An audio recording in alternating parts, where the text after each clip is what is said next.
Vă salut pe toți, bine ați venit la cursul de desen de astăzi. Astăzi zâmbim și ne relaxăm, dar și desenăm un personaj foarte cunoscut și îndrăgit de voi. Este vorba despre simpaticul Păcală. Ne pregătim o foaie albă, un creion, culori și ne apucăm de lucru. Începem cu un oval, vedeți, care are o linie la mijloc, numită linia ochilor și se numește așa deoarece pe ea vom desena ochii. Ochii vor avea această formă șugubeață și nasul va avea o formă mai șugubeață, așa. Noi încercăm să și ironizăm puțin personajul.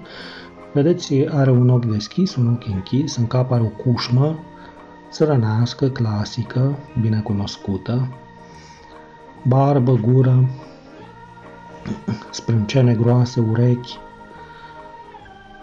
da? Părul, când îl desenăm, ținem cont de faptul că era un săran simplu, părul este un pic dezorganizat, neîngrijit, un pic mai mare, trebuia tuns, da? Ăsta este Păcal al nostru, personaj bine cunoscut. Acele linii de construcție care ne deranjează le ștergem, conturăm foarte bine sprâncenele. Mă interesează un contur exterior clar înainte de a pune culoarea și ne apucăm să colorăm. Folosim un verde de primăvară, așa, un verde crud, un verde cum am vrea să fie natura, primăvara, într-o parte, iar în cealaltă parte un verde combinat cu un pic de galben, ținem două nuanțe diferite, peste care punem niște culori, nu foarte depărtate de gama cromatică cu care am început. Le întindem, poate chiar pe hârtia udă putem lucra și lăsăm culorile să se întindă. Aici eu am desenat cu niște culori puțin mai tari câteva elemente.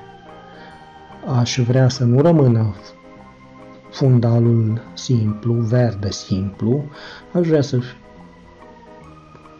desenați niște forme, în cazul de față o floare, da? Așteptăm cu toții să vină primăvara și să vedem aceste flori frumoase și în partea cealaltă vom desena puțin mai târziu o insectă, probabil o albină, vedem. Punem mai multe nuanțe pe floare și ne apucăm într-o ordine aleatorie, să zicem. Eu am început acum să colorez părul. Părul este galben, culoarea feței, o știți, se bazează pe foarte mult alb, în amestec cu un pic de portocaliu. Dar, vedeți, după ce am colorat fața, am început să punem umbrele. I-am făcut părul galben, îi fac gâtul puțin mai închis decât culoarea feței, iar barba este oarecum roșiatică, așa. O barbă roșiatică, un personaj șugubăț, plin de poante, foarte interesant și simpatic, prezent în opera atâtor scriitori. Observați, buza de sus trebuie să fie un pic mai închisă decât cea de jos, am mai spus asta. Când colorați cușma, puneți o culoare de bază, o culoare închisă, peste care suprapunem alte culori. Prin trăsături mici de pensulă, facem aceste rotocoale până când obținem textura unei căciuli din acelea țărănești. Da, continuăm cu umbrele.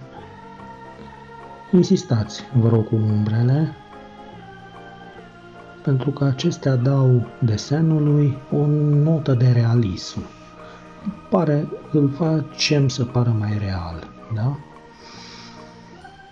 Asta este portretul lui Păcală. Într-o parte am spus desenăm o floare, în cealaltă parte hai să încercăm simplu de tot o albină, cu aripile deschise, care zboară, are și niște antene, da?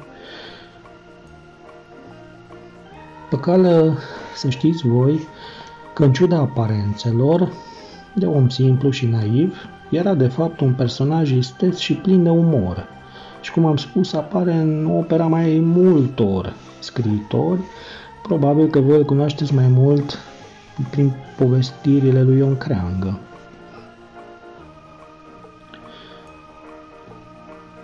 Texturăm un pic și aripile albinei, după care consider că un pic prea mult negru și mai atenuăm un pic așa culorile.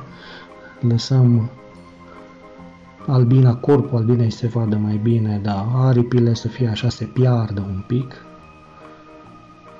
Mult succes și să ne vedem sănătoși! La revedere!